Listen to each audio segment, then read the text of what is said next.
Meus amores, mais um momento de paz para estarmos juntos, orando, confiando e tendo a certeza de que somos filhos de Deus e que Deus, nosso Pai, está cuidando de todos nós.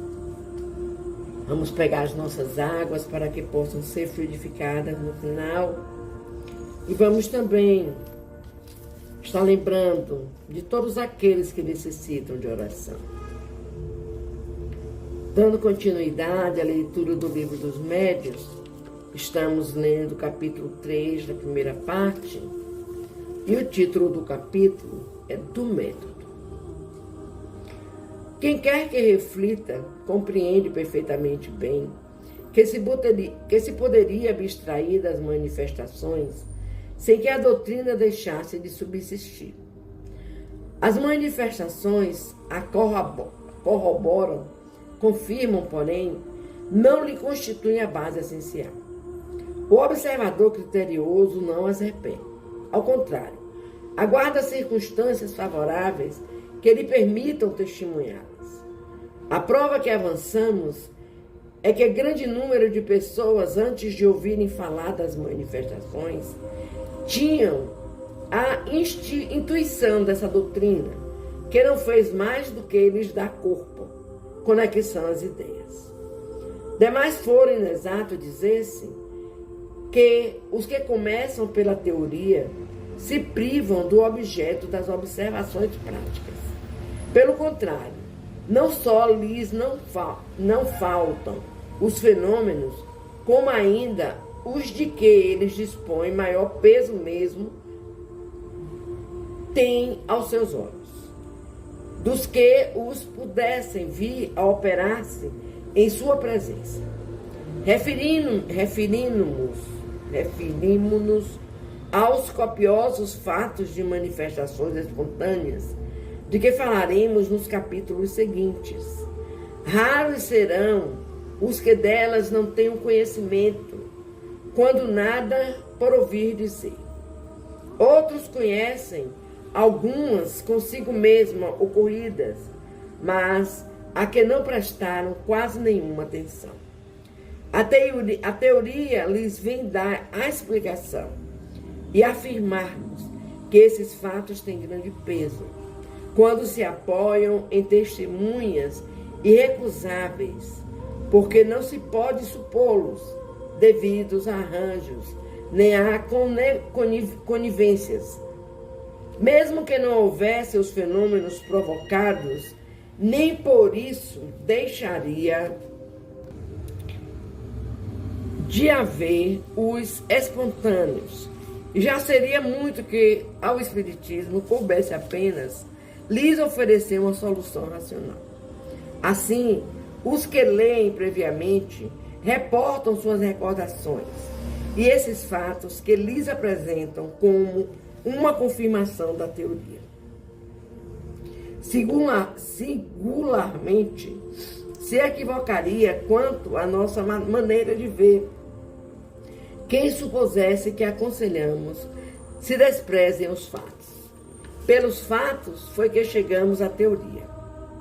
É certo que para isso tivemos de nos consagrar e assíduo trabalho durante muitos anos e de fazer milhares de observações. Mas, pois que os fatos nos serviram e servem todos os dias, seríamos inconsequentes conosco mesmo se lhes contestássemos a importância, sobretudo quando compomos um livro para torná-los conhecidos de todos. Dizemos apenas que sem o raciocínio, eles não bastam para determinar a convicção, que uma explicação prévia, pondo termo às prevenções e mostrando que os fatos em nada são contrários à razão, dispõe o indivíduo a aceitá-los. Tão verdade é isto, que em 10 pessoas completamente novatas no assunto, que assistam a uma sessão de experimentação, ainda que das mais satisfatórias, na opinião dos adeptos, 9 sairão sem estar convencidas, e algumas mais incrédulas do que antes, por não terem as experiências correspondido ao que esperavam. O inverso se dará com as que puderem compreender os fatos, mediante antecipado conhecimento teórico.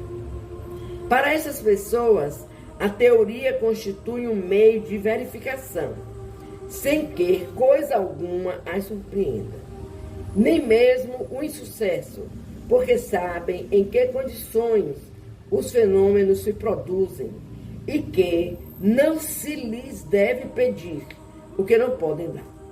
Assim, pois, a inteligência prévia dos fatos não só as coloca em condições de se aperceberem de todas as anomalias, mas também de aprenderem um sem número de particularidades, de matizes, às vezes muito delicados, que escapam ao observador ignorante. Tais os motivos que nos forçam a não admitir em nossas sessões experimentais, senão quem possua suficiente noção preparatórias para compreender o que ali se faz, persuadido de que os que lá fossem carentes dessas noções perderiam o seu tempo ou nos fariam perder o nosso. Meus queridos, a leitura sobre qualquer fato é imprescindível. Você vê nessa lição de hoje que os irmãos que conhecem a teoria da doutrina sobre as manifestações veriam uma sessão de manifestações com uma facilidade de entendimento muito maior. Porque eles tiveram a oportunidade de ler o método, de conhecer o método. Enquanto que alguns irmãos que não se deleitaram em conhecimento, em conhecer a prática, sairiam mais incrédulos do que antes. Mais uma vez eu digo, meus queridos, leiam, vamos conhecer a nossa doutrina, que é maravilhosa, que nos traz ensinamentos surpreendentes. Vamos conhecer, vamos entender, vamos praticar. Vamos começar com Deus. Pai, te pedimos, como sempre, misericórdia. Misericórdia pela humanidade. Tem misericórdia, Senhor. Te pedimos misericórdia e paz para os nossos irmãos que sofrem com as dores físicas e espirituais. Sabemos não ser fácil, Pai. Sabemos que a dor é terrível, mas necessária, porque ela nos leva à reflexão, nos leva ao entendimento de todos os fatos de nossa vida.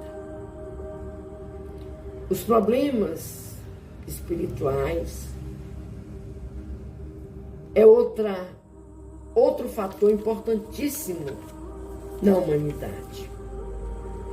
Muitas vezes o ser humano padece tanto, Pai. E quando eles chegam ao entendimento de solicitarem uma ajuda espiritual, eles veem quanto tempo perderam sofrendo em vão, sofrendo sem necessidade. É necessário, Pai, que o ser humano tenha fé, ame, aprenda a perdoar. É perdoando que se é perdoado. é amando que se é amado. E é necessário que nós saibamos disso, Senhor. Que os nossos benfeitores, que os nossos mentores venham a nos intuir, a nos levar a buscar. Te pedimos pelas famílias, que nossa Mãe Maria esteja sempre alerta, pois sabemos, Pai amado, que qualquer descuido nos lares desce, descamba, desmancha. Cuida, Mãe Maria, desses lares. Busca essas ovelhas que se desgarram desses lares, em busca do desconhecido, da dor, do sofrimento. E que às vezes, Mãe, eles não sabem voltar. Eles não sabem voltar. Tem de misericórdia, Mãe.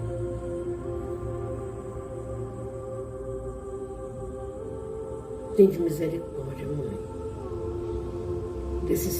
Dessas ovelhas que vão para os vícios, em busca de libertação, que nem sei, Pai, nem sei, Mãe, que libertação é essa que eles buscam encontrar.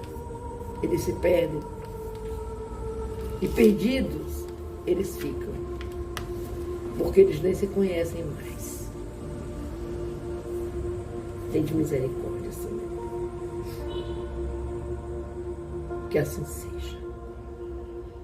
Vamos fechar os nossos olhos, meus amores. Vamos fazer a oração que o nosso Jesus nos ensinou, nosso meio mestre, pedindo a espiritualidade que venha frutificar as nossas águas, que essas águas nos sirvam de remédio, de cura para o corpo, para o espírito. Pai nosso que estás nos céus, santificado seja o teu nome, de amor. Venha a nós o teu reino, Senhor. Seja feita a tua vontade, assim na terra como nos céus. O pão nosso de cada dia nos dai hoje e sempre. Perdoa, Pai querido, as nossas ofensas, assim como nós perdoamos a quem nos tenha ofendido. Não nos deixeis cair em novas perturbações, mas livra-nos, Senhor, de todo mal, de toda inveja, de todo orgulho, de toda falta de conhecimento, de todos os vícios. Pois teu, Pai, é o poder, o reino, a honra e a glória por toda a eternidade. Louvado seja nosso Senhor Jesus Cristo, para sempre seja louvado. Louvado seja nosso Senhor Jesus Cristo, para sempre seja louvado. Amém.